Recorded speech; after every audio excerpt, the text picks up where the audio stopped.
Like me. Okay, thanks a lot. She and Katya are very good friends, if you can't tell. Very good friends. Bridget is the Director of Financial Aid at Barton College. And anything else I'm going to let her share with you. She's already told she has 4 boys. I'm going to let her share it. I'm the mom of all girls, so 4 boys. I think I'd rather be me than you. I know, I have 5 grandsons, so. Oh, so you know. All under 5. So you know. All of the time. She said all grandsons under 5. Grandsons. Oh, grandsons. She has 4 girls, 5 I girls. have 3 girls, which are twins, and 5 grandsons. 3 girls All and 5 under grandsons. Wow. So, Bridget. So that's a little bit about me. That is pretty much what defines me when it comes to me is my 4 boys. My oldest has already graduated college and is married and teaching at a middle school, and my daughter-in-law's teaching at an elementary school. Just like us, they want to get rich. Right? And I have another son who's a sophomore at Barton College. Those of you at the private colleges know that's a benefit, right? A lot of times we have that tuition benefit, so I'm very thankful for that. My 3rd son is a senior in high school, and he is graduating and has been accepted at ECU. Isn't that where you're from? He's been accepted at ECU. I'm trying to, Kachi's woo-hoo because that's her alma mater. So I've got that going on, and then I have a sophomore in high school. And doing all of this financial aid for 7 years now? She said hush. Plus. Oh, plus. Well, thanks. For a long time, you know, we sometimes have to always remember that the people that are sitting across our desks don't do this every day. You know, I thought I knew a little something when I was sending my kids to school, and I missed a scholarship deadline. Yeah, I did. You know. So, you know, it's intuitive to us sometimes. You guys are all new. You'll find out what I mean if you haven't been in financial aid all that long. But, you know, we always have to keep a mindset that what's important are those 2 eyes looking at us, and the families are just so confused. And Kachi was talking about how the tax forms and the head of household are seeing that a lot more. A lot of times they're just confused because they're just doing what somebody's telling them to do. So instead of us leaping to a situation of, oh my gosh, trying to dupe the system, and some are, but most are not, you know, we have to keep that mindset, I think, that we're there for those students. And sometimes indirectly we're contributing to them making a better life for themselves in the future. Everybody agree? All right, that was my freebie. Y'all got that one free today, okay? All right, so that's really how I feel about my job. Again, I've been in financial aid that long because, you know, I did think I was going to get rich. No, I didn't. We're in it because we love it. We love higher education. We love the students. Or we stay in it for that reason. So those of you who are new, I think probably Kachi mentioned this to you and several others, is that you'll find out really quickly whether you really love it or whether you don't, and whether you have a passion for it. And I think that this is a profession you have to have a passion for. I sort of look at it, and some of you may read, it's sort of my ministry. You know, I don't get up and preach in church, but this is somehow I can help and, you know, give back. All right? Okay, federal Pell Grants.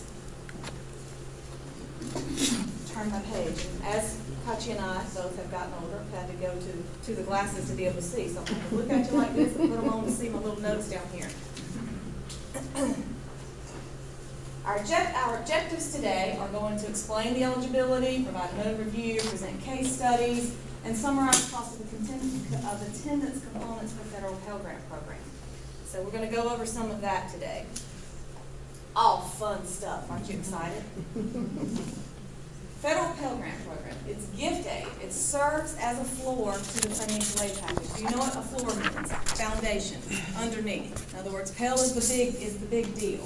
You probably will find that many of your Pell Grant eligible recipients are selected for verification because the federal government's paying a lot of attention to those students. At least that's what I find. I'm not telling you every Pell Grant recipient is, but there seems to be a high number. So those of us who have a high need population, you guys know who you are, I'm one of those, we tend to have a lot of verification. So it's because of this one grant program. You hear about this in the news. They like to inflate, the media likes to inflate, talk about Pell Grants, what a wonderful thing. We're all going, could use a little more of that, right, to help our kids go to school. But that's where it's all coming. That's where some of these interest subsidies, you heard conversations about the subsidized loan losing their interest subsidy so they can fund Pell Grants. This is the MAC Day. This is the program that the feds pour more money into than anything else right now, okay? So, Student eligibility, undergrads without a baccalaureate or first professional degree. Everybody kind of knows that, it makes sense. I'm going to give you a Pell Grant if you've already got your degree, right? Excuse me. Sometimes, some students who are enrolled in teacher certification or licensing program may be eligible for a Pell Grant. So those are the exceptions to the rule. If you have those situations, you need to look and read those regulations in a little more detail. I think being involved in this program allows you to meet colleagues, certainly everybody new, but resources like myself, Kachi, Sean, that you can reach out to if you get in a situation that falls outside of what you're reading. Because everything's not just black and white. Again, you got two eyes looking at you. You're trying to make the best for that student, right? Less than half-time students. Sometimes less than half-time students are eligible for a Pell Grant. So be careful with that, because some students who have eligibility at the top range of the expected family contribution, we'll talk about that, aren't eligible for a less than half-time Pell, but may be eligible for a full-time Pell. Be cognizant of that. So just because they're within an eligible range doesn't mean that if they're less than half-time, but you need to be cognizant of the fact that they may be. We have power fades. How many of you have a system that is hard-coded that helps award your Pell? Here, I see head shaking. It helps a lot when you're looking at that payment schedule and using the ruler and going down and looking at that. So, you know, you can trust that for the most part if you can. I know DataTel does, and Power Fades, and I'm trying to think of Banner does that as well. Demonstrated financial need is determined by the need analysis. Need analysis coming from what?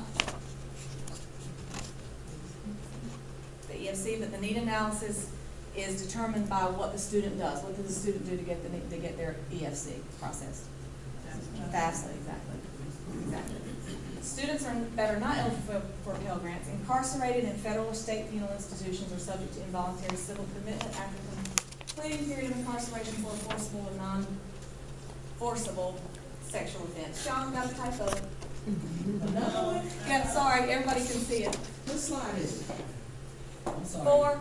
Slide 4, I'll take care of it. Calling him right out, see? That's what friends are for. That's exactly right. We've known each other a long time. Trying to save you from the next group. See, y'all don't tell them. Don't tell anybody comes next time, right?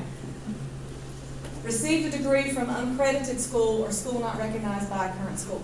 You guys are none of those. You're here. And completed a baccalaureate course of study that is not an accepted degree. I don't think any of us have those situations going on.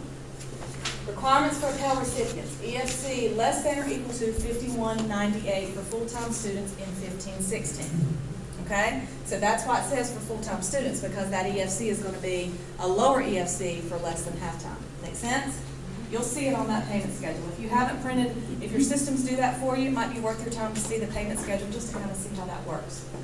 Annual Pell Award ranges this year from $588 to $5775. Again, that depends on cost of attendance, expected family contribution, and enrollment status. Everyone familiar that if your enrollment status changes, meaning full-time, three-quarter time, half-time, less than half-time. Everybody understands that your school determines what that means, correct? Most of us are 12 or more hours or full-time, 9 hours, three-quarter time. Most of us follow those determinations. We need a valid output document. The output document from the FAFSA is the ICER, containing eligibility for the 9-month expected family contribution. Must be received while the student is enrolled and eligible or within the time frame student qualifies for a late disbursement. If you have a situation where there's a qualification of a late disbursement, I would encourage you to read the regulations a little more detailed. Again, that's the exception of what you deal with every single day, right? So for today's purposes, just make sure that you've got a valid output document. Valid means it's been verified. All of those things play into your being able to have a valid ICER. In some cases, you can disperse the Pell if you haven't gotten all your documents. How many of you would want to do that? I don't. I get all the documents before I disperse Pell for verification. Well, our school has determined they want us to package prior to verification for our new students. I was a little uncomfortable with that because, like I said, I'm an old timer and I want to get all the documentation that I can get. But it's actually worked out okay, and I set it up so that it wouldn't disperse until I had all of the documents and it had been verified. So just keep that in mind. I think the legal, the regulation states that you can have your first disbursement can be done without the documents. I wouldn't suggest it. That's just, again, a freebie. That's my opinion. But scheduled award. The definition of a scheduled award is the maximum amount the student can receive during the award year, July 1 through June 30th. If he or she attends full-time for a full academic year for a given cost of attendance and EFC and represents 100% of the student's grant eligibility for the award year. Let me explain. Summer school. Ours is a trailer. Anybody have a header? Everybody else's trailer, pretty much, if you have summer school. That's the reason it gives you that time frame in the award year. So if a student receives 57.75 in the award year, right? Then they've received 100% of what they were eligible for because they had a 0 EFC. They don't have any eligibility left if they were to come to our trailer summer school for Pell Grant. But if that student happened to have been a half-time student for the year, then they may would have received only half of their scheduled award for the year. They might have some eligibility depending on the amount of hours they're taking in summer school. So that 57.75, am I saying that right? I get my years mixed up. 57.75 this year, right? That amount is good for that academic year. Okay? So just keep that in mind. It depends. Some of you who have students, and we're having, especially people transfer in the spring, you have to monitor and make sure what the student used previously at another institution in the fall semester, for instance, or if they're just coming in summer for fall and spring, to make sure you don't over-award. And again, the annual award is the maximum amount the student receives under the payment schedule, which I was just referencing. So those are the differences in those terminologies, the scheduled award and the annual award. Make sense? Okay. Pell Grant lifetime eligibility. This is something fairly new to us. I'm finding that it's working out okay. What you're hearing is, what had happened in the past is students were staying continuously enrolled. Some of us call them professional students. And they were continuing to receive Pell and continuing to receive Pell. And based on satisfactory academic progress policies, students were allowed to continue to receive Pell because either they would change schools or the policies were not such that the student would bump up against a satisfactory academic progress issue depending on the institution. So now two things have happened. You've got the Pell Grant lifetime eligibility, or the lifetime eligibility used that they're reporting to us, so that the student can't have more than 600%, which equates to 6 years if they were full-time. So those students, back the one that's a half-time student, I think some of you community colleges probably deal with that. We deal with it with our adult population and our module program. Sometimes they come in already have exhausted a tremendous amount of their Pell Grant, and they're still coming in as a sophomore or a junior. And so that's a counseling session we have to have with those transfer students to say, do you really understand how long it's going to take you to graduate? Have you talked with someone and understand that your Pell Grant eligibility is going to run out, at a certain time? So again, we're back into that counseling mode and trying to help them, because the goal here is to get that student graduated, right? But you have to make sure they know. They're getting information, they know, even though sometimes they try to act like they didn't know. They know that they're bumping up against that because the feds are letting them know when they file the FAFSA. A percent used to determine how much maximum 6 years. So they're using a percentage based on, for instance, if they were a half-time student for a full year, they use 50% of that award. So that student could end up going to school 7 years because one of those years they were half-time, or 2 of those years they'd be half-time to equate. Seems like a long time, doesn't it? Doesn't it? Excuse me. The Education Department compares the actual amount received for the award year with the scheduled award amount for that year. So it's not based on the amount of money, it's based on their scheduled award and the percentage of that scheduled award. Because they could have been eligible for $57.75 last year, only eligible for $4,000 this year, but both of those would have been 100% full-time award, therefore they would have used 100% each time, not the amount of money. Make sense? Okay. What's happened with us as well, I assume if you don't have it set up, you need to have some way for you to set up to know that they're hitting or getting close to their LEU. Because they could come in with a 510% used, right? And you can only for that year give them 90% of their scheduled award. That makes sense? So you need policies set up and you need procedures set up to capture that. Again, our system does that for us because we have it set up. Those comment codes, and speaking about what I know, there's comment codes, and we'll get to those. I'll share, I think one is 345, but that's one of the slides in here. The comment codes let you know what situation the student is in. And the NSLDS information is coming to let you know what percentage they're at as well. Now, you have to be careful sometimes this time of year if students are transferring in, because they could be, for instance, I've just dispersed my second module students And if that student has already put another school, put your school, then that Pell amount hasn't shown up on that ISER yet. So be very careful if you know a student is at another school that you check that, okay? If the student ISER record or COD Pell indicates the student has received Pell in 12-13 or later, that pushed student over the 600%, student is in overpayment situation and ineligible for Title IV aid until the overpayment is resolved. So this started in 12-13, which means prior to that, we didn't have to go backwards and chase all these people down. So I saw people coming in with 700%. Obviously, they can't have any more, but they had already exhausted that. That's what that bullet is meaning. For students at the 600% Pell limit but not over it, student is not eligible for Pell, but they may be eligible for other Title IV funds. So keep that in mind, all right? Pell lifetime eligibility use, again, the LEU. You guys have seen this acronym. Have you figured out yet for the last couple of days that you're in a world of acronyms, alphabet soup? Yeah, it's fun all the time.